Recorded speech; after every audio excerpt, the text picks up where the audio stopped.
the purpose of government is to secure the God-given rights. We're told that in the Declaration of Independence. That tells us what the purpose of government is. Right. Right. And so a constitutional sheriff understands this. And the Constitution, for the Constitution to mean something, the oath needs to matter.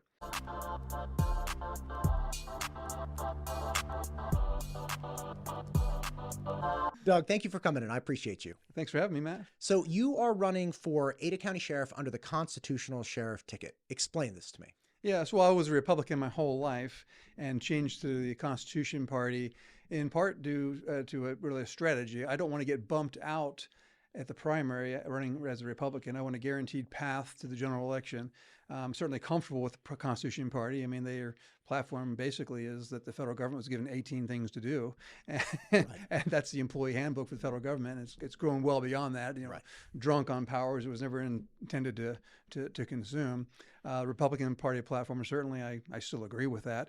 I want to survive and make it to the general election in November. I don't know if you know the history of my previous attempts to run for office, but there was some hijinks in the Ada County Republican Central Committee. There's since been some turnover there for the better, changing of the guard, so to speak. And so I feel as though I still have a lot of support there, but I just didn't want to risk getting bumped out at the primary. I want a guaranteed path to the general. Yeah, and that's obviously a huge problem, right? I mean, because the primary in a lot of ways is the election for people that don't have an alternative. I know there's a hot issue right now, and I think it's District 10 or 11 with Senator Nichols and then Lori Bishop, who's running against her, both running as Republicans, right? And again, the primary is kind of the thing that they got to worry about. So talk to me about being a constitutional sheriff. I mean, again, you've answered the question very clearly. Hey, look, you still very much align with the Republican Party, but you want a path to the general election. Makes perfect sense.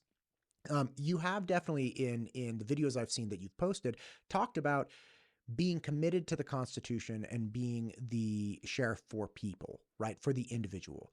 Talk to me about this. Well, constitutionally speaking, the only minority that exists is the individual, right?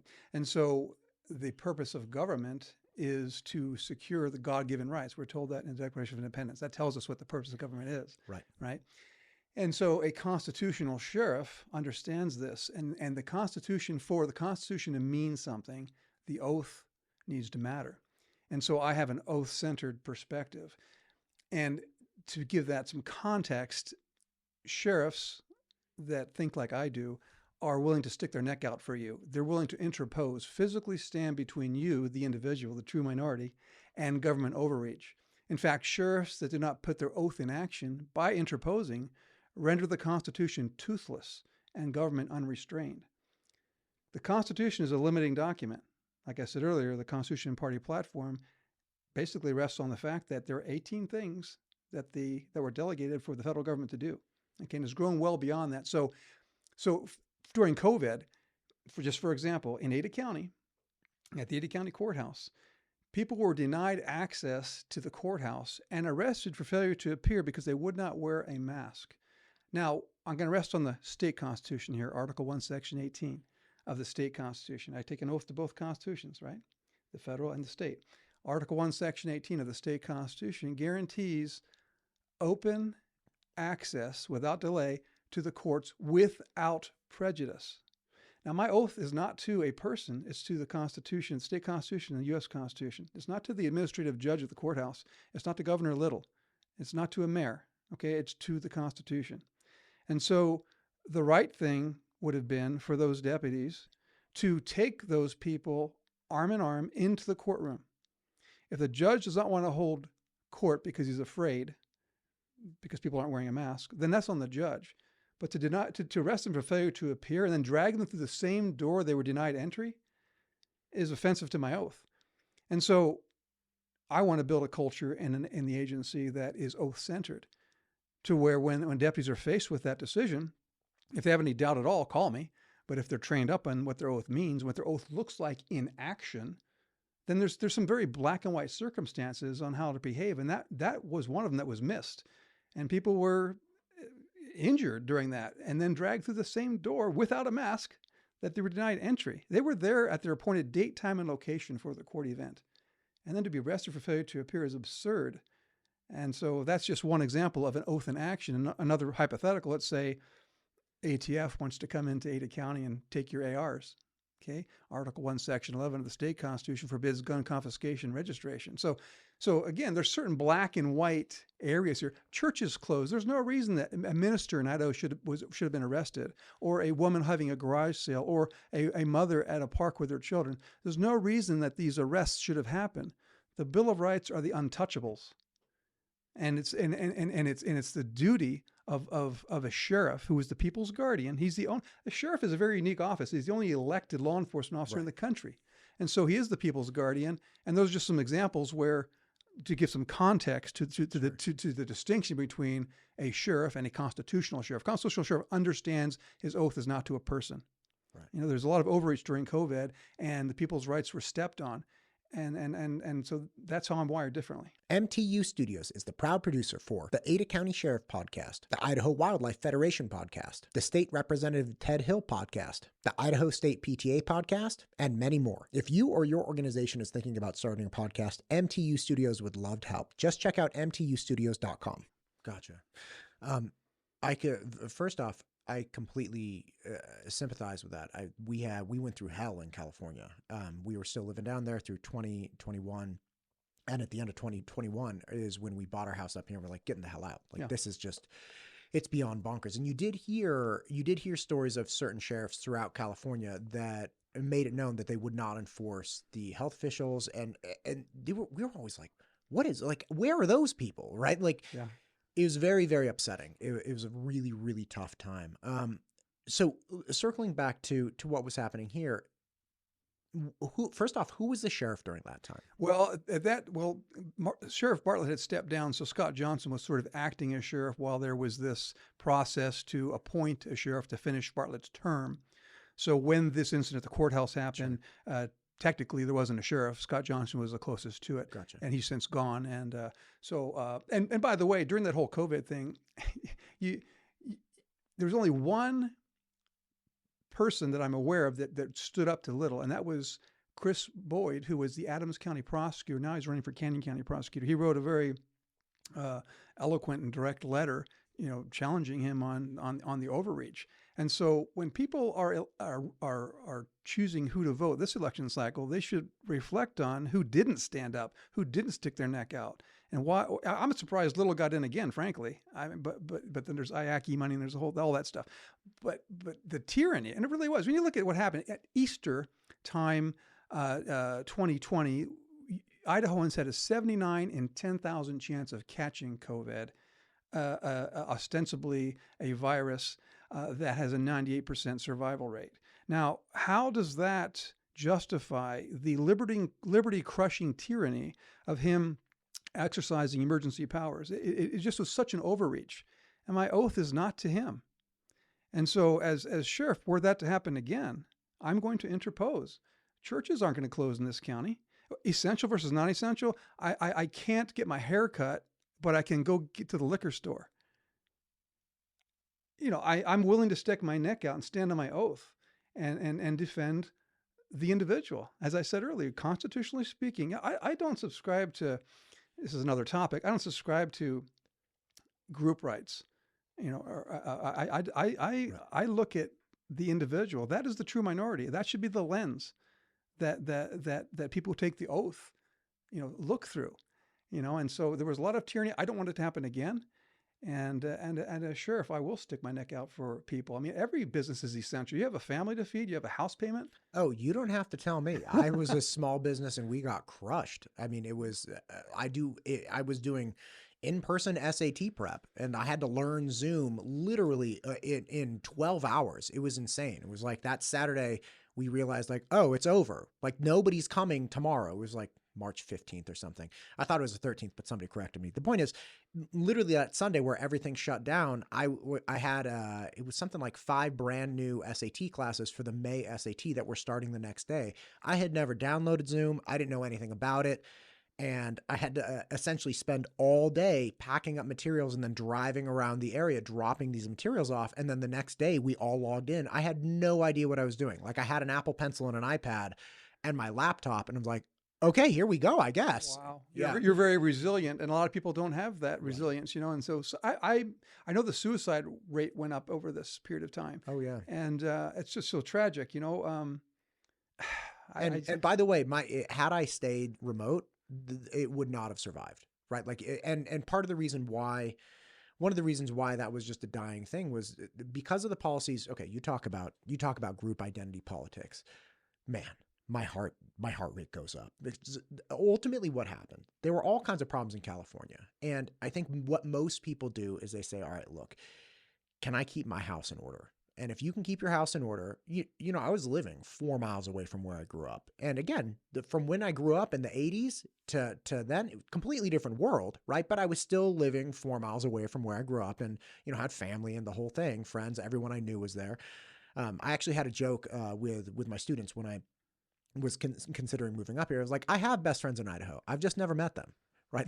Because I'm not in Idaho. Like if I went to Idaho and hung out where I'm sure I will meet my best friends, they will appear eventually. Yeah. And lo and behold, they did. Like I have dear friends here now, which is great. But the real issue is that forced one of the large issues that forced the move and forced us to reconsider what we were doing with our lives, my wife and my 3 boys, is ultimately the SAT was supposed to be like the apple pie, right? Like it's an American institution. You'll never get rid of the SAT, right?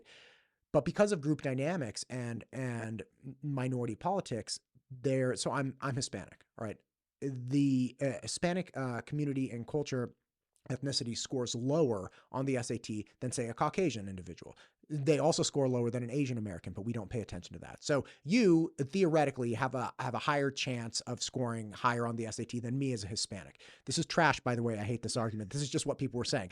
And they're saying, well, because of that, we need to eliminate the SAT from consideration in colleges. Now, mind you, how do you eliminate a test if it's identifying a deficiency within an ethnicity and an academic standpoint, right? Like Hispanic people are not deficient, right? Perhaps the education institutions they were going to weren't great. Perhaps they have a higher prevalence of single family homes. That's damaging to like all of these things. And I'm a product of a single family Hispanic home, right? Like I understand these problems, but one foul swoop. It was like, look, we're going to play identity politics. This group is more important than this group. And because of that, we have to eliminate this. And so the only thing I'd done my entire professional career was eliminate it overnight. So when you talk about, hey, the individual, I believe that. I feel that. I 100% am on board with you.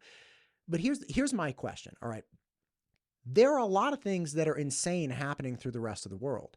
And I hear a lot of people talking about those, but I don't see them finding the same kind of representation here as elsewhere, right? So for instance, I heard in one of your videos, you're saying the war on cops. I agree with you. Again, I have brother-in-law in the Berkeley Police Department. I have several friends that came out of Oakland PD or are still currently trying to fight through. It's like a war zone there.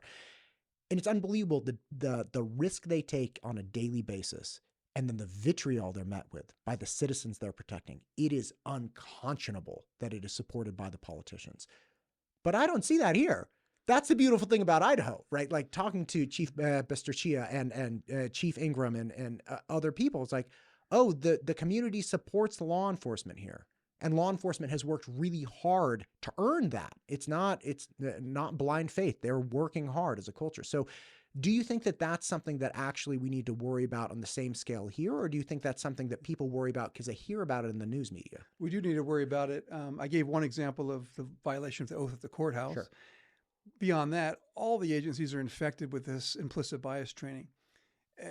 And implicit bias training is the opposite of what is asserted. It does not reveal a subconscious bias. It insists you have it. Right. And if you're in block training, we call it block training, where and you deny you have it, that's evidence that you do have it.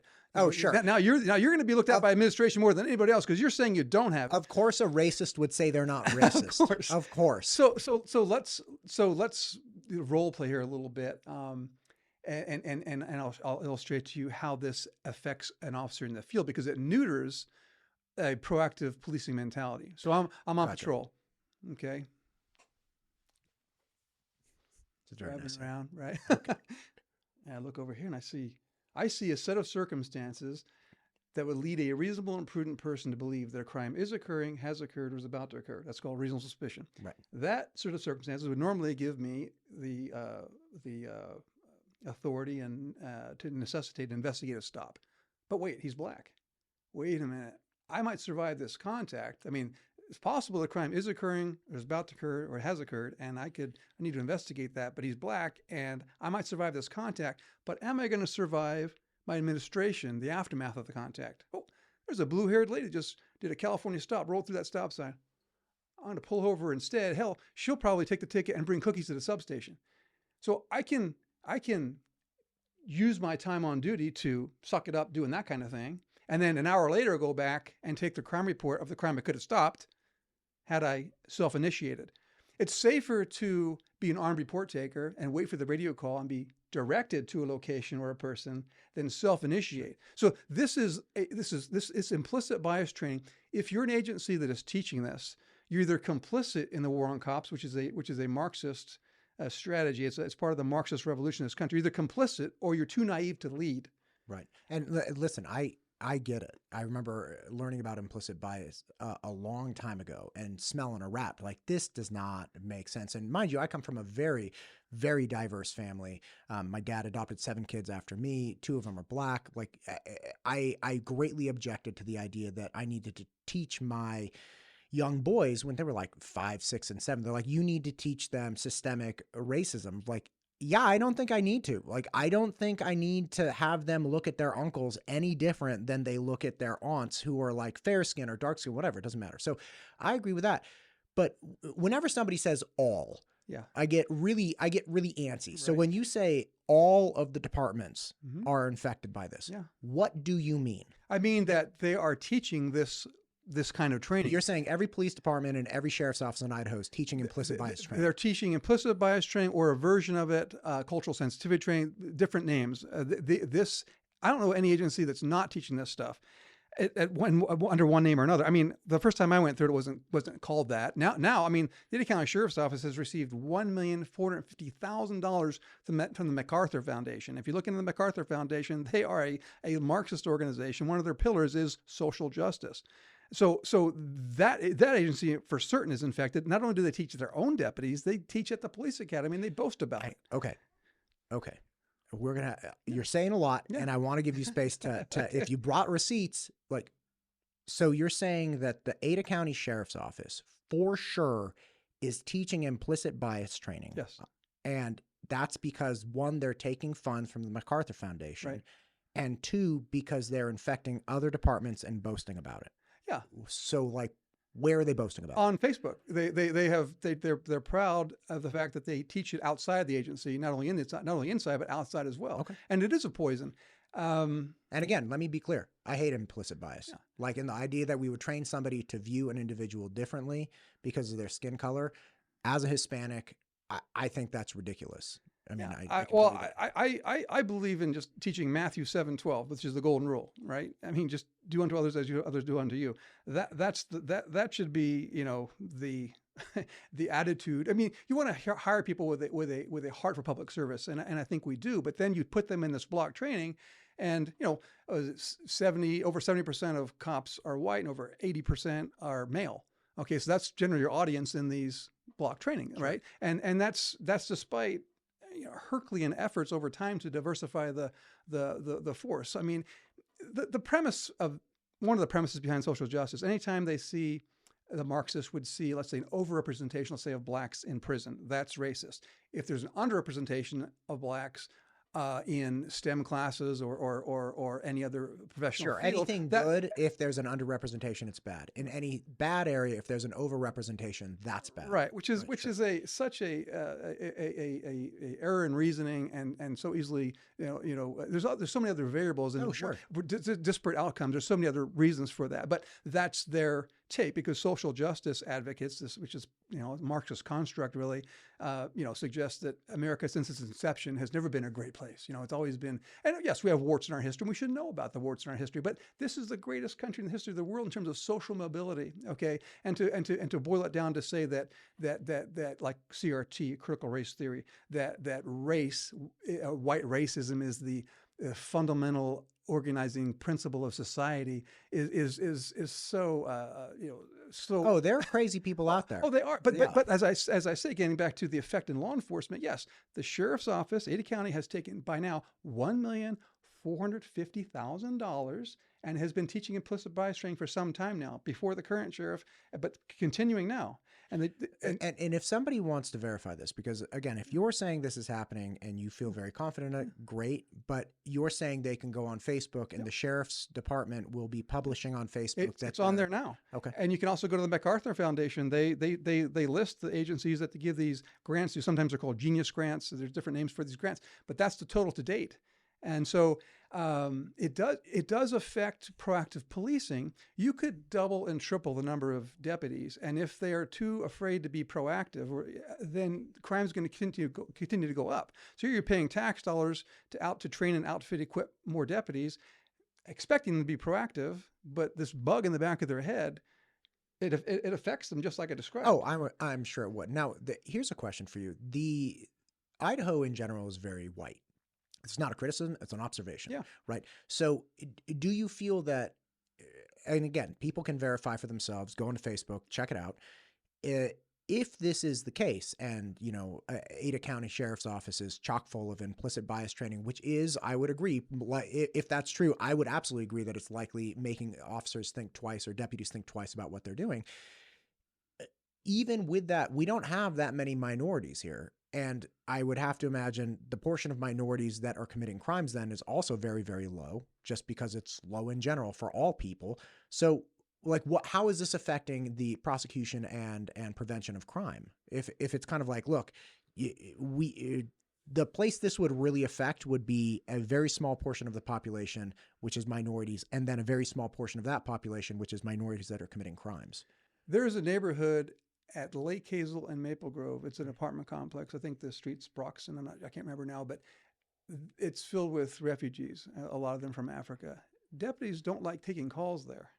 But they have to respond when there's a call, but generally speaking, they dodge that neighborhood because they don't want to self-initiate and have to suffer the aftermath of, if it turns into a use of force situation, the optics are bad, right? Everyone's got their cell phone out. I'll just skirt around that. If I get a call, I'll go. But generally speaking, I'm going to not be proactive there. So there's an example for you. Gotcha. I'm very familiar with some more nationally recognized, and again, but you'll have to excuse my ignorance in this way. I'm familiar with some more nationally recognized and reviled cases where police officers were acting appropriately. For instance, I had former Sergeant John Mattingly in here and spoke with him. He was in the Louisville Metro Police Department. He was one of the three officers that was going through the house with the Breonna Taylor incident where Breonna Taylor was killed. And it turned out what the media was selling people, which is, oh, they went to the wrong house. Oh, these people had nothing to do with it. Turned out in the aftermath to be complete horseshit, right? They were at the right house. They were acting appropriately. These were people involved in the drug trade, and they crucified the police officers in this case. It was absolutely atrocious. And at one point, Mattingly was, on the run with his family for his life. The FBI knew there were credible threats against his life, and they told him specifically that they were not going to pursue because the optics would be bad. As atrocious as you could get. I'm not familiar with instances of reprimand or people being, written up for things like that here. Are there more specific instances where you can say, like, okay, this person was patrolling in this neighborhood or that neighborhood, and this is the thing that happened, and he got written up because of, I know it's something that people talk about and it's nationally understood that it happens, but is that something that has happened here? Well, I don't know that you can kind of prove a negative, so to speak, but I can tell you something happened to me, and this is going back quite a while, but I wrote the proposal to form the first gang unit for Ada County. It's since been disbanded, unfortunately. It was very successful. And at the time, I was the SRO at Eagle High School. Oh, no kidding! I was actually the first SRO chosen when the school opened, so I was the first that's SRO. Awesome. When and to digress a little bit, we'll get back on this topic because I can give you an example to your question. Great. Yeah, take your time. We're not in a rush. All right, thank you. So when I was the SRO for Eagle High School, we had kids from Garden City bused into Eagle High School. Sure. And one of those kids was from Henderson, Nevada. And he started a gang called the Garden City Hogs. Hogs stood for Henderson's Original Gangsters. Okay, and so he was like a small fish or a big fish in a small pond, whatever the expression is.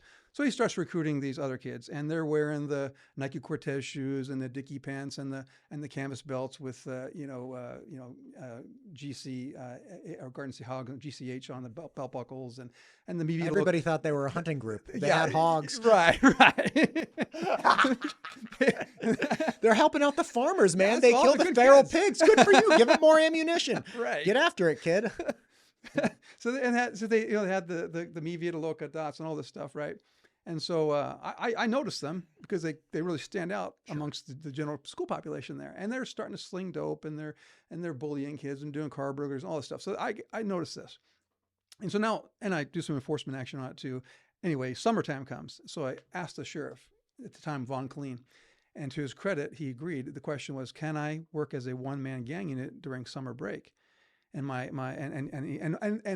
peers were thinking like I'm Don Quixote, I'm slaying windmills. What gang problem, Doug? Right. And this is actually in my book. I have a picture of this. On day one, I make a traffic stop on Broadway and Iowa Street in Boise. There's a taillight out, but there's a pretext stop. I see that these three young people in the car, the part of their clothing I can see, they're like baggy clothes. They got the sort of, it's not illegal to be a gang member, but it is a criminal subculture. So a proactive cop is looking for this stuff, right? If I have a choice between stopping that car with a taillight out or a blue-haired old lady, you have something against the blue. She backed the blue, bro. That's right. Come on, cookies at the substation. Come on, after getting a ticket. So I pull this car over, and as I'm walking up to the car, I see this pistol grip shotgun on the back seat with a do-rag draped over it. Now I can see their clothing better and everything like that. And so I want immediate compliance. So I tell everyone to put their hands on their head. Well, the back seat passenger who's closest to the shotgun does that immediately. The front seat passenger does. The driver is a mulatto. He's half black, half white young man, and he doesn't. And so I strike him in the head with an open hand, my knuckles, and the cheek, get your hand, and my gun's drawn on him, and then he does. And this is a little risky because it could have turned out bad, but I reached in and grabbed the keys, and then I grabbed the shotgun, and I go back to my car, and then I call Boise PD. I'm a deputy, taking enforcement action in the city. Boise PD shows up. We do what's called a hot stop. We take everybody out.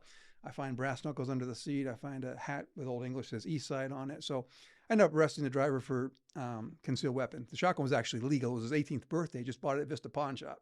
And they weren't going dove hunting, okay?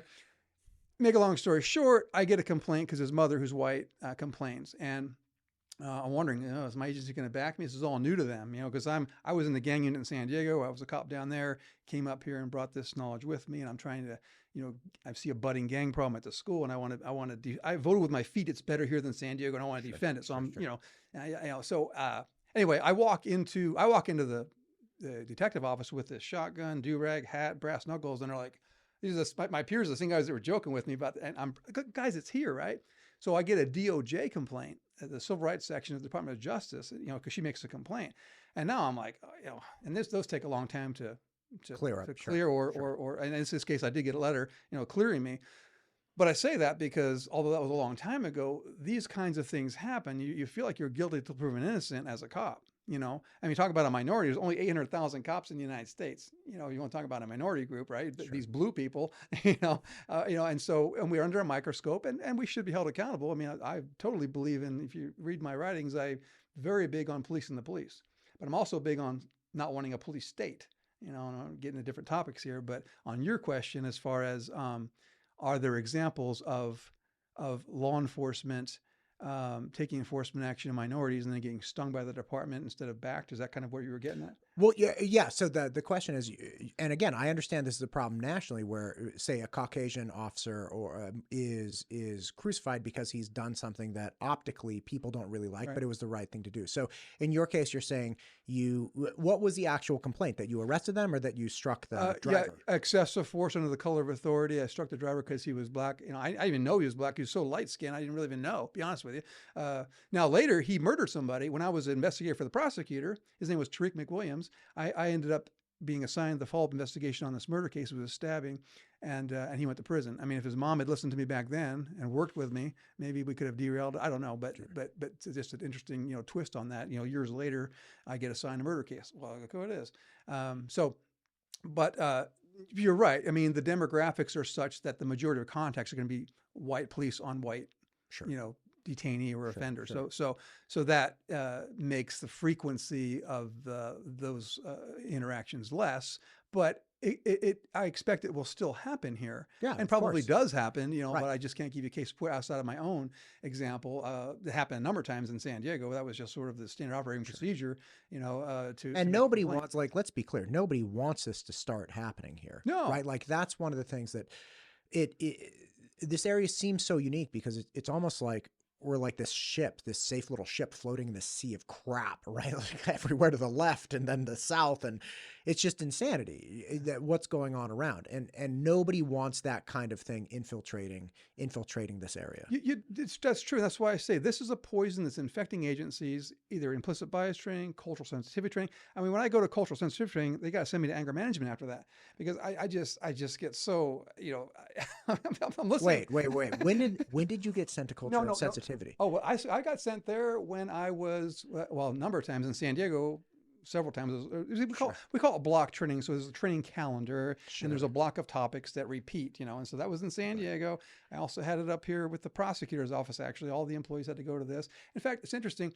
The individual that gave the class, he talked about the internment of Japanese during World War II, which is true. We should know that happened, right? On the break, I went up to him. I said, "How come you're not talking about the internment of Germans, Hungarians, and Italians that happened at the same time?" He goes, "What?" He didn't even know about it. And most people don't, because most people read a high school history book, don't know that there were 4 groups interned. And this goes down to rabbit trail. I won't take you there, but history is airbrush, and you have to ask why. Right. Most people don't know that Germans were interned during World War I and II, and Hungarians and Italians were too, along with Japanese during World War II. So we get this revisionist history, and that's why one of my books, and it talks about some of this stuff, and that's why I've been attacked about some of the things I've illuminated, because there's certain things in history that we should know, but we're not told. What else? Because the internment camps are very impressive. What other pieces of history? Well, the origins of the Soviet Union, that's where I've gotten attacked the most on. I don't know if you want to go down that path at all or not. I love Russian history. I have one of my dear friends from jiu-jitsu training is Russian. He moved here when he was 12 because his family essentially fell apart. His father's company it was either straight taken away or nationalized under the guise of, and it was just this horrible thing. They escaped. His mom shaved her head for some time with a, Buddhist movement. Like, it was a wild thing. And then he lands in like Walnut Creek in California when he's 12, doesn't speak a lick of English. And trust me, he did just fine. He's a very good looking dude and people took care of him. Like, he's doing really well, but it's really interesting hearing, speaking with his mom, and his grandmother came and lived with his mom for some time towards the end of her life. And yeah, it's just a different world, understanding what people had to go through, understanding the sacrifices they made and the difficulty they could tolerate. We live in such a beautiful time, right? We're troubled, right? The world is always troubled. Humans are always troubled, but it's the greatest time to be alive ever. And we live in the greatest country in the entire world. And I would argue we live in one of the greatest states in the greatest country. I was just going to say it to you. And like, look, we're not the ugliest guys around. Like, we're close, but we're not. And like, you stack all of these things together. It's like, what kind of lottery did we win? Yeah. I mean, it's, I feel so fortunate frequently. So understanding what people had to go through to survive and tolerate other things, because they're human as well, and understanding that we would likely have that capacity were we put in that situation, and it's only by the grace of God that we weren't. So yeah, the origins of the Soviet Union, I have no problem hearing. Yeah, it's so Russia annexed part of Poland, and when they annexed part of Poland, they took in several 100,000 Jewish people. Prior to that, there were no Jewish people in Russia. 145 years later, 1917, is when what they call the Bolshevik Revolution happens, which is kind of a misnomer. But this Jewish population was allowed to live in a area called the Pale of Settlement, this narrow swath of land, and they were allowed to be the industrious people they are, and get on. They with were life. tailors and whatever, Sure. And so there was a benefit to the economy them being there. When Moses Mordecai Levi, who we know as Karl Marx, wrote the Communist Manifesto, it inspired revolutions, failed revolutions in Europe, like in Hungary and Ireland, for example. And incidentally, some of those leaders from those failed revolutions came and fought for the North in this country under Lincoln. There's a book called Lincoln's Marxist, which is interesting. But anyway, the ideology was written by Moses Mordecai Levi that inspired the revolution. When the first communist government came to exist, known as the Soviet Union, the majority of the gulags are run by Jewish people. The majority of the office holders in the Politburo are run by Jewish people. So there would be no communist Soviet Union. Would have been no communist Soviet Union if not for the Jewish population. That's just a fact. It's just a fact. A lot of Jewish people from New York were in that revolution as well. J.P. Morgan, other banks helped fund it. I mean, and most of my sources are Jewish sources, like the Judea Britannica, which is a 26-volume book on the history of Jewish people. I had Rabbi Fink in town. He's an activist. He had someone from the Jewish Telegraph Agency call me, and to that reporter's surprise, I called him back, and he was, challenging me on whatever his understanding was. I don't think he actually read what I wrote. Most people haven't. They just hear this. Someone says, "Oh, he's anti-Semitic," so it just floats out there unchallenged. Okay, quote something in chapter 2 or anywhere in the book that's anti-Semitic. Quote anything I said that's racist when I talk about the demographics of crime, Victor Offender demographics. There's nothing, but you float this ad hominem attack, and it gets traction and has its own gravitational pull, but no one's ever quoted me. No one, sure. I mean, what is that meme out there? People call me an anti-Semitic and a racist, but they've never called me a liar. Prove that this history is not true. So I'm not sure how we got down this. No, you were just talking about the origins of Soviet Union. Yeah. Oh, you're asking about little known history. So, and to your previous point, right? Like, we're individuals, right? So you can say, hey, look, a group of people was integral in this revolution. And by the way, there would be no Soviet Union without Russian people either. And there'd be no Nazi Germany without Germans. Right. Like the reality is this just a messy combination of people doing certain things at certain times. And it's like, look, the people that exist today that are Jewish have no more to do with people running the gulag than you and I do. Right. Like, that's just the reality. You're just repeating history. Reporting history. Yeah. But there seems to be a knee-jerk reaction to certain topics, and people get emotional about it. But it's very objectively written, just factually written. Certain things in my book that people just and most of them haven't actually read it. Someone told them, this or that. And so if you Google my name, you'll see some of these anti-Semitic, misogynistic, racist writings. What in the book, point to it? That's maybe your interpretation, but there's nothing. So yeah, I have a great appreciation for this. The greatest compliments, I've gotten this like twice, and the greatest compliments I've ever received from doing podcasts is somebody who gets a hold of me. They're like, I actually listened to your podcast with the intent of finding things that you said that were wrong, and I actually agree with everything you said. I was like, God bless America.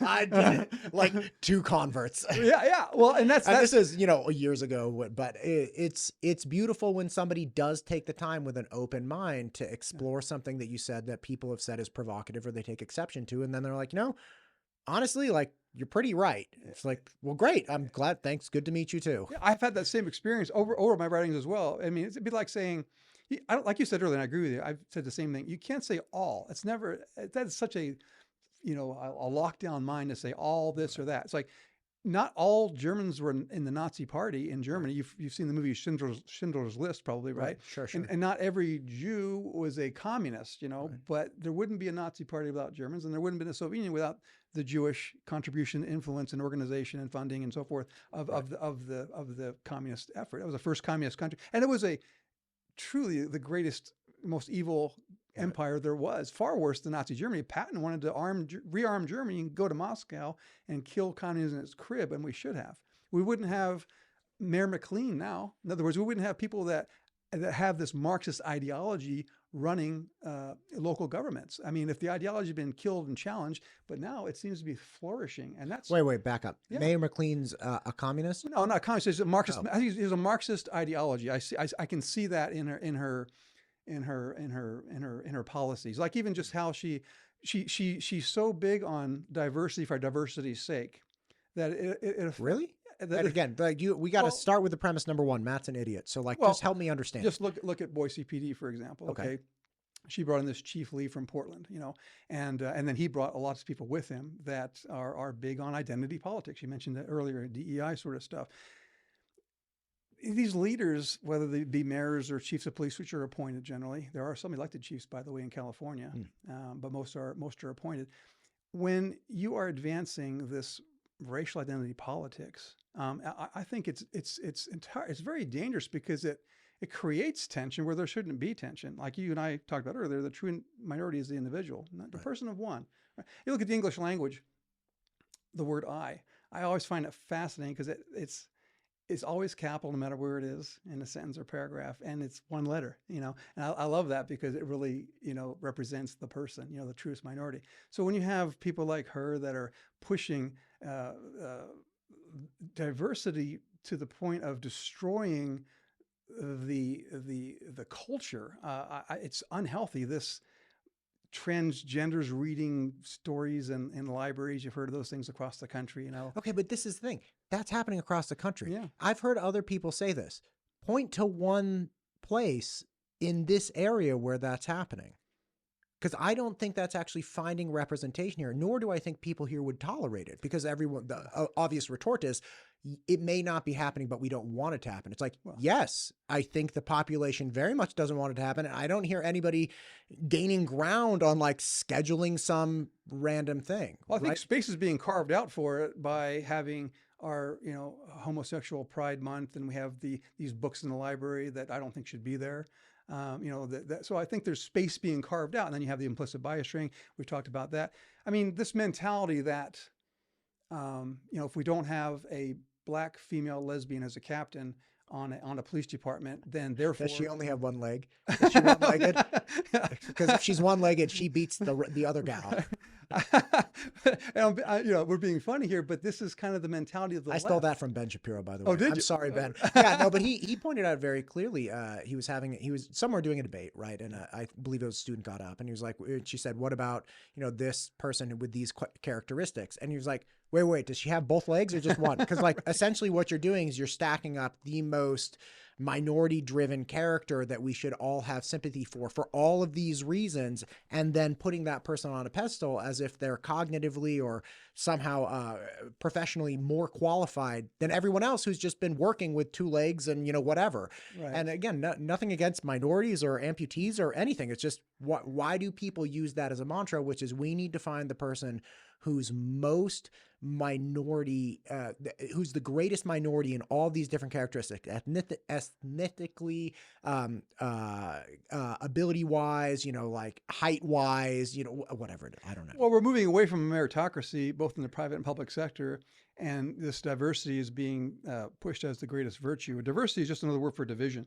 And division only helps the political entities pushing their agenda. Wait, is diversity just in it? Because I don't remember these being synonyms. Well, that's the way I see it. The diversity in the way that the Marxist, because there's a benign diversity, certainly. Sure. You could have a Welsh person, an Irish person, a Scottish person, an English person, right? In a These room. are all white people with horrible food. They all have horrible food. They eat like fermented crap and like beans, haggis or something. I don't know. Like, how did you pick those four people to say, oh, we have diversity? Like, they're as close to being the same as possible. I wasn't done with my list. Now we're going to a Japanese person. Okay, there you go. There you go. So on. So there's a benign and healthy diversity, certainly, right? I mean, there certainly is. And then there's the divisive part where we're going to, try to pin one group against another. And how the Marxists do that really is by identifying one common denominator boogeyman. And that's the white people, but particularly white males and white Christian males. That's the worst, right? And so that's why I talk about division. See, division is the very strategy of how Marxists amass power. I mean, originally it was the proletariat and the bourgeoisie, right? Now we have to divide society, sex, race, religion, so forth. Right. I was going to say, I think you're selling Marxism short if you just say, hey, look, it's the white Christian guy. Oh. That's under one particular...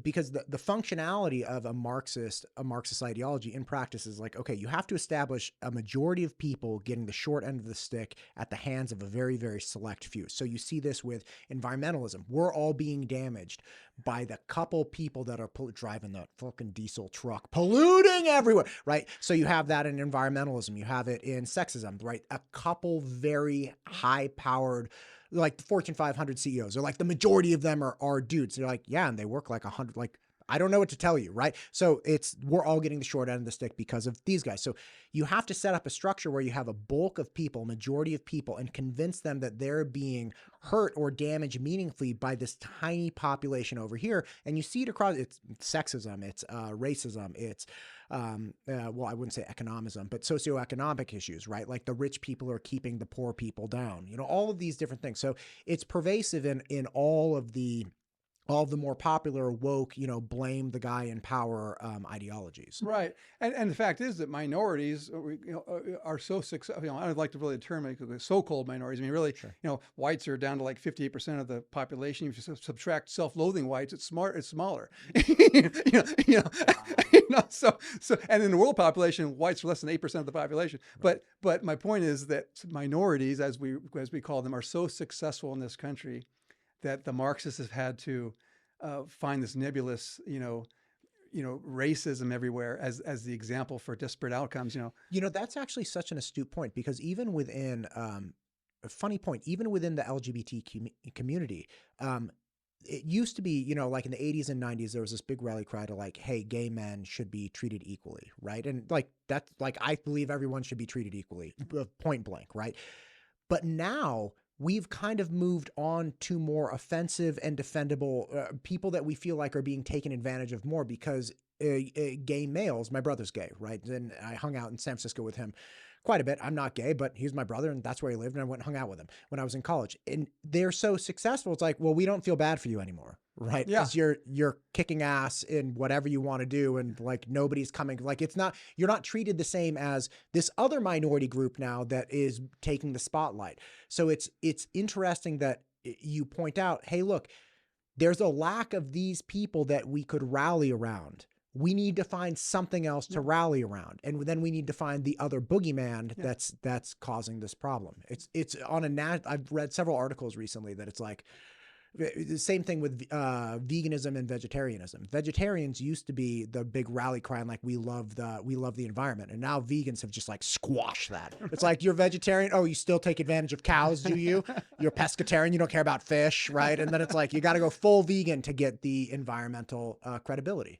Well, one of the brilliant strategies of Marxism is to find fault. You can find fault in anything. Like I said, there's warts in our history, and so we should all know about the warts, right? But so they always try to get the toehold by finding fault somewhere. And so they have to invent new victims. Right. And they never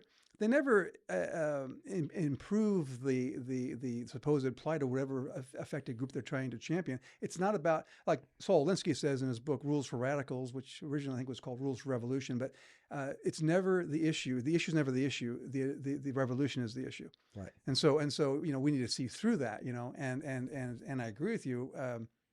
I believe in defending the individual, no matter what. I don't care if you're homosexual, black, Welsh, Irish, Scottish, one leg, whatever. Yeah, I mean, everyone is a precious individual, right? So we all should be equal under the law, even though we don't all contribute the same to society, right? You could have someone who's severely handicapped, whatever, but I mean, it's still a precious individual. If someone is victimized, the sheriff should invest as much resources into finding that suspect that hurt this person. No one gets shortchanged. We're all equally precious individual human lives. Right. I may disagree with your ideology. I might have my prejudices or preferences, but my oath needs to trump that. Right. You see? So yes. when I come to your address, you're getting my professional commitment and all the resources of my office to solve this crime and try to do what I can to help you through this. You may be a Black Lives Matter advocate and hate the police, but now you're a victim of a crime. And I may know you as a Black Lives Matter advocate, and I'm not going to hold that against you, because at this time and moment, you need help. And I took an oath, and I'm here to serve you. I'm not going to have lunch with you later, probably, because you probably don't like me. But I'm not going to let my dislike of you or your dislike for me get in the way of what my mission is right now. And that takes maturity, and that takes a real conviction to your oath, and that's important. And so all this racial identity politics getting in the way of effective law enforcement, going back to your larger point of how, yes, it's primarily a white state, primarily a white, county. Yes, that is true. but space is being made because the demographics are going to change, continue to change as this population explosion happens. We have an open border now too. I mean, invasion happening literally. So space is being made for us to slide to Seattle or Portland. So we need to have courageous leadership that understands Marxism and its influence on law enforcement. We need to cut the cancer out with your vote and get people in office that will reject and get this stuff out of these agencies. Chiefs don't have a lot to do about this because they're appointed. I mean, the mayor sort of expects this, right? But sheriffs who are elected, they can certainly clean house in their agency and get this poison out and say, we're going to be proactive. If there's bad optics, in other words, there's use of force situation, deputy, that does not necessarily mean it's bad police work. And it's my job as your sheriff and as the people's sheriff to look at the situation. And if it's bad optics, educate the public and back the deputy. If it's truly egregious, that's different because I do believe in policing the police. Oh, right? of course. And holding officers accountable. So we have internal affairs. There's different ways to hold officers accountable. I was on a peer review board in San Diego where an officer shot at a moving vehicle. And and after looking at all the facts, I recommended termination, and he was terminated. So I have the ability, and I've been a trainer and so forth, to look at use of force situations and tactics and see what's appropriate, what's not. So leadership is so important. We had a case in Eagle in June of 21 where it was a domestic violence situation where there were 3 people in an apartment. Deputies did a good job getting 2 of the 3 out and then debriefed them. The remaining person, who was the domestic violence suspect, was still inside. The deputies were told that he may have a gun, not for sure, may have a gun, may be suicidal, and is not coming out. Well, a decision was made to call a SWAT team, which is an overreaction in my view because the exigency is gone. The 2 people are out. He's in there by himself. And in my experience, a situation like that, people drink themselves to sleep or kill themselves. The news report didn't describe any threat to the apartment complex by this person that would have warranted this kind of action. So for 8 hours, traffic shut down. The Metro SWAT team is called out and they make entry. Now you're putting these deputies and police officers, this Metro team, in risk because maybe the guy does have a gun. Dog, they use less lethal round to shoot him and the dog takes a bite. Anyway, my point is, in terms of leadership, that kind of a decision left in the wrong hands will cause liability to the public, risk to the public and the officers. The right thing to do is write a report. You have probable cause to arrest him right now. You can surveil the house for a while. I believe in having a posse. That's another subject. Sure. Put some posse members on the house. And if a guy comes out, don't engage your posse. You're not police.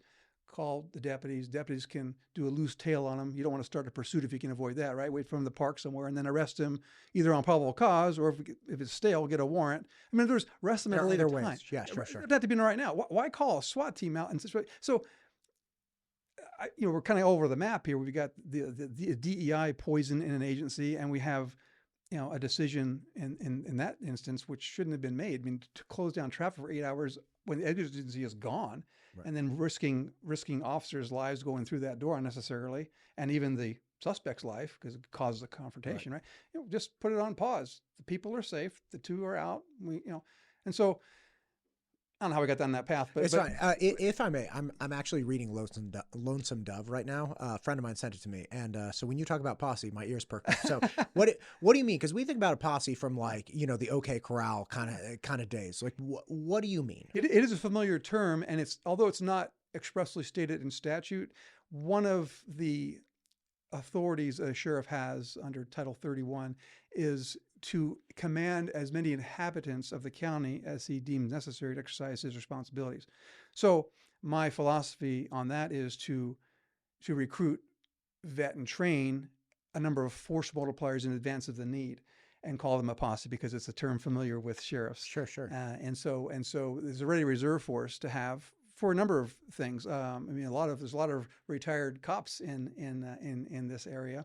And maybe most of them are probably done with it. I understand that. Sure. But some may want to partake in some posse type role. You could train them up to a level 3 reserve. There's different levels of reserves, but that's not necessary. And would these be volunteer positions? Yeah, volunteer. Gotcha. Similarly, Ada County has done away with the reserve deputy program, and I want to bring that back. You think about contract cities like Eagle, right? Star and CUNA. why not try to recruit? And I started my career as a reserve officer, by the way, 1984 down in San Diego, and then I became a full-time officer, and then up here with the sheriff's office and then the prosecutor's office as an investigator. But the reserves, if you could recruit people to be level 2 reserves, which means they have to work with a full-time deputy, recruit them, make them the second officer in a patrol car. Now you've doubled the capacity of one patrol car, right? So instead of 2 cars going to a call, 1 car can go with 2 deputies. It doesn't cost the taxpayer anything. And it's a phenomenal way to bridge the gap between the community and the sheriff's office too, both the posse and the reserve program. Bring people in. There's Robert Peel was credited with creating the first full-time metropolitan police department in London. And the people, the Brits, knowing history, were concerned that this might turn into like the Praetorian Guard of the Roman Empire, an internal security force. And so he came up with these principles, the Peelian principles, Robert Peel, and that's why they call him Bobbies, because Bobby. So Peelian principle number 7, and this relates to reserves and posses. Peelian principle number 7 says that police are not to replace the public in basically law enforcement or public order, but to supplement them. And so the reserve program and the posse program is in line with that philosophy. And it's healthy because it breaks down the us versus them sort of a thing. You know, you're bridging that gap and you're relying on the posse for, like the circumstance I gave you that happened with in my view, the unnecessary call of SWAT. Okay, we know he's in there. I don't want to pay overtime for someone to sit on this house. Let's put a posse member there to safe distance with a radio and a picture of the guy. And the guy's coming, he's walking to his car. Just don't engage. That's not your role. Observe and report. You could also do what Mountain Home Police has done for years. Citizens on patrol. They're unarmed. It's in a marked patrol car, which people, that could be dangerous. I realize that, but they drive around observing and reporting. So reserves are actually armed. They're deputies. They're volunteer deputies. Posse are not. And so there's different roles. And on my website, I go into some of that stuff. But I think it's a financially responsible thing to do. I mean, these contracts are expensive. And when you're pulling people from the community they live in to serve in that community, that's certainly very healthy. Sure. It makes the full-time officer safer because now you got a partner with him. Now a lot of guys won't like that because they like riding by themselves. They don't want to have a ride along in the car, so to speak. But there's going to be some growing pains. But I think that's a responsible thing to do for the taxpayer, and it makes the job safer for the officer because now he's got a partner. They have to serve at least 120 hours a year, I think it is. Well, so there's training requirements and all that. Sure. But I'd like to bring that back. I realize there's, risk management, get scared of that sort of thing. But, sure, you don't want vigilante justice and things like that. Well, it's not that. It's just that they're afraid of a reserve officer who doesn't have the experience of a full-time officer making a mistake. Sure. Or, Sure. not necessarily vigilante, nothing intentionally, Right. Criminal, but just, lack of experience. That's why they have to work under the supervision of a full-time deputy, And so I think it's a great program. Yes, there's some risks. There's risk in everything, but I want to err on the side of public safety and efficiency and try to get, 2 officers to a call sooner. Well, the best way to do that is for them both be in the same car, Right. So if you have a reserve and a full-time officer in one car and a full-time officer by himself in another, and it's a 2 deputy type call, okay, well, this car goes, this one can stay in service, instead of both cars going, and now both are out of service. Gotcha. So that's just, somewhat of a creative idea, I guess, but not an unprecedented thing. It's just Sure. that the program's been dissolved. And I want to bring it back. I also want to bring back a warrants department. We don't have a warrants department. We don't have a gang unit. And proactive policing. As I said earlier, my agenda is proactive constitutional policing, right? And that's what we need, because you're right. We still are blessed with a pretty law-abiding population, Right. frankly. I mean, Right. I know Eagle annexed Avamore, and there's been discussion about, this 1 deputy per 1,000. I don't subscribe to that ratio. What do we do? Do we annex a criminal, neighborhood there? I mean, probably, bunches of retired cops in Avamore anyway. I mean, I think, the personnel should be data-driven. Not this one-size-fits-all ratio of, 1 deputy, 1 police officer per 1,000 people. That's been Right. around forever. When you bringing up Avamore, this is actually a really interesting point. So it turned out in the end, when I was speaking with the now Mayor Pike and former Mayor Pierce, it turned out in the end that I think the motivation behind the 1 per 1,000 was really stemming from Mayor Pike saying, "All right, look, we just doubled the patrol range of the city.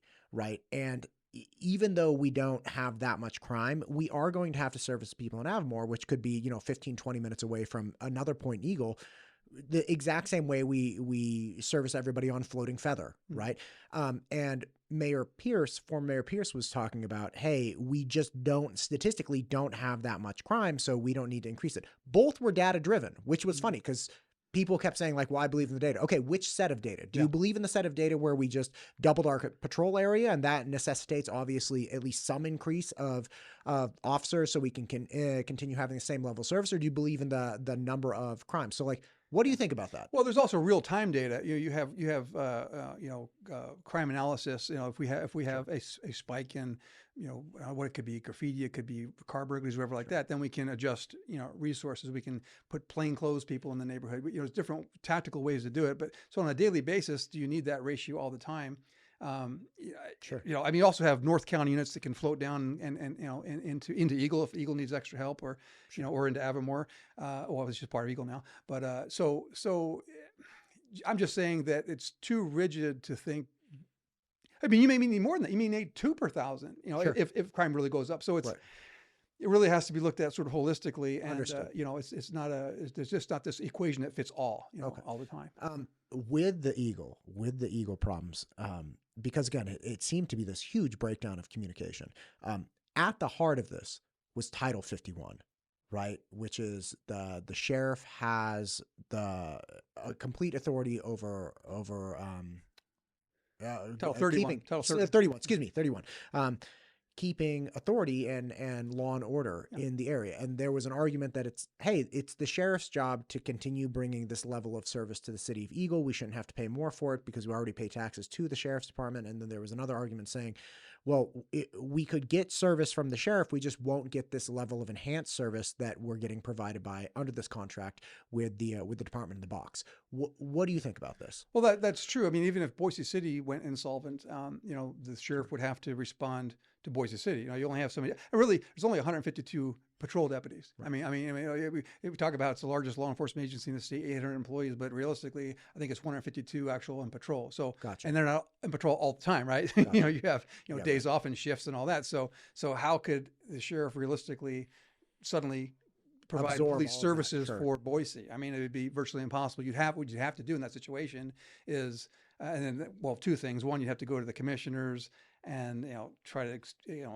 get a larger budget to hire more officers. But initially, you'd have to have some sort of a posse sort of thing, right, where posse members could go and render a situation code 4, meaning under control, until a real deputy got there. I mean, it'd be ugly. It'd be nightmare. It'd be a trend. And especially since one of the primary problems is, as I was talking to people about this, they're like, okay, look, even if Eagle dissolved its Eagle Police Department, stopped contracting with the sheriff and said, okay, sheriff, take over all of this, and sheriff was then somehow compelled to give enhanced service, it would be betraying the other cities that also contract with the sheriff's department and are paying for this enhanced service. It's like, wait, how come you're taking care of Eagle and we're paying you millions of dollars to give us this, or excuse me, contract with them to get the services from the sheriff's department? So bottom line is, like, it sounds like you're saying that if you were to eliminate it, it would be a big problem. This is kind of how we do business in the law enforcement arena, or it's the way it's been done a long time. But if Eagle decided to do away with the contract, you're correct. The sheriff has the responsibility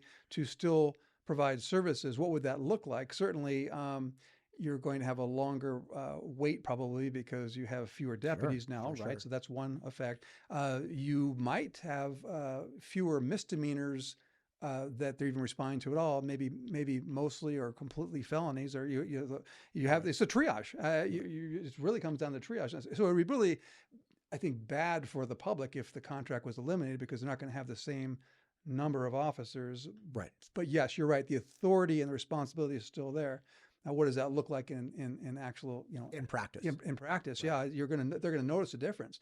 Unless the county commissioners want to, increase the budget to keep the staffing the same, without the contract. That's a conversation between the city and the county commissioners and the sheriff will be involved in that too. And then naturally all the other people paying would say, hey, if you're going to increase the taxes on all of us, then like, what's the deal here? Right. I mean, now, just hypothetically speaking, one thing that could happen, I suppose, kind of like in Las Vegas Police Department actually has a sheriff in charge of it. So you have this huge metro agency. Imagine all the cities doing away with their police department and coming under one umbrella. Yeah, one umbrella. Everyone has their fiefdoms, and that's a lot of egos in politics that's probably not going to happen. But I mean, we're talking hypothetical kind of. Sure. I mean, what would that look like? Wow, now you're absorbing all this gear and equipment, and now you're sort of rehiring people, and vetting them and that sort of thing. It'd be a Herculean task to do, and it'd be a lot. Yeah, it'd be a lot. It'd be a lot. That'd be a lot.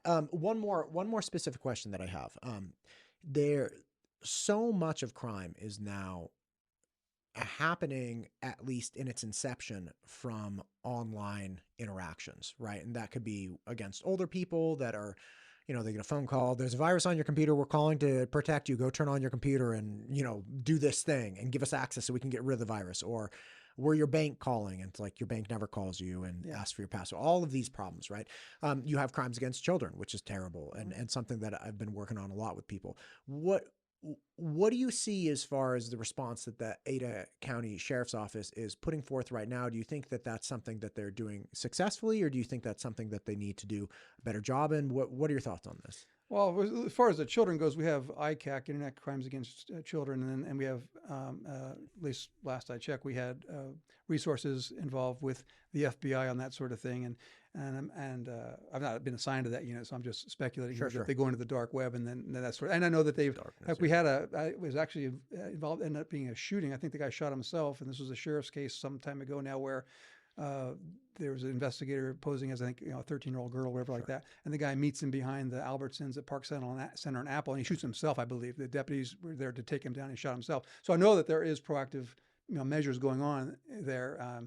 I can't speak to the number of people invested in that because I'm not in the agency. Now I have to put my head under the hood and really look once I'm in there. So on the outside looking in, I don't want to speculate too much in that, except to say that there are resources there. You're asking, are they adequate or not? And unless I get in and have my head under the hood, I can't really say. Sure. Yeah. It's just one of those things that is obviously from a worldwide standpoint gaining more momentum, and we're all hooked up to, untold number of devices, and it's getting worse. I mean, obviously focusing on programs with Officer Gomez, the SRO, he's great, but I mean, he's focusing predominantly on young people, and there are crimes being perpetrated against adults all day long.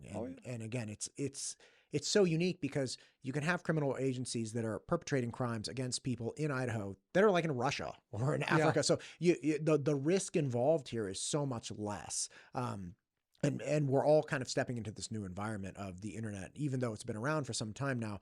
The places we're going and the things we're doing with it are always changing. So it's a concern. And it's something to look at to see how proactive are we being in that area. Because like I said, I want to be proactive and constitutional. I mean, on a different topic, we have the action team at the sheriff's office, which is kind of a catch-all because, like I said, we don't have a warrants team. We don't have a gang unit. We have an action team. But there's only so many deputies in there. They can't catch everything as a catch-all unit. They can't really. So I think there are certainly areas that we need to expand our proactive capabilities. That may be one of them, what you're talking about. Certainly gang enforcement. That really, like I said, I was in a gang unit in San Diego. It was called the street team. It was gang enforcement was part of it. We did a lot of things, but and then I started the gang unit for Ada County, and to see that it's gone now, I think Caldwell may be the only one with an active gang unit. There's the JTTF, Joint Terrorism Task Force, and there's the action team. So it's not that there's complete absence of proactive policing, but I think it needs to be expanded. I mean, it really does. We need to be more forward thinking with the population explosion. And as I said, cutting that poison out that is paralyzing the mind of officers to be proactive. I mean, armed report takers are not going to defend the quality of Ada County. We need to be proactive. And I mean, I know there's prostitution being run out by the airport. I worked part-time for the airport police a while back while I was with the prosecutor's office. Both those jobs. And there's things going on that I don't see enough arrests going on. And so that's something that troubles me. I don't want us to slide to Seattle. No, my God, no. And I mean, and all this effort, this talk about criminal justice reform. I mean, everywhere I see that applied, it is decriminalizing the very kinds of crimes that reduce the quality of life, open air drug use. Right. The left, and is there room for improvement? Certainly. I mean, there's no perfection. And as I said, Marxists are masters at finding, something to criticize. Right. And I'm not saying, there isn't room for improvement, but you have to be careful which voice you listen to, because the left has an agenda. And I think part of the agenda is to create a police state. The war on cops. I believe, you see cops throughout the country, they're retiring early, they're quitting, they're having a hard time recruiting, they're lowering the bar, you're getting literally former gang members, even illegal aliens. You probably saw that story in LAPD, letting illegal, non-citizens carry guns and be cops. So what I think is happening is the goal is to create this vacuum, and DHS at some point will step in and offer a federal police force at some point. And I don't think that's too crazy of a thought. If you want police accountability, local control is the best. If you go to a federal system someday, and then it's like a game of whack-a-mole. You have an officer that misbehaves here, we send him to Atlanta. Now he's misbehaving down there. It's almost impossible to fire a federal employee, right? So just looking at the strategy and end game of the Marxist. I mean, they're using Marxist strategies. The end game is some sort of authoritarian state, one of the isms, but they're certainly using Marxist strategies of division, and the war on cops is part of that, to make us ineffective, to where the crime gets so high that people scream for law and order. They'll give up their freedom for safety, right?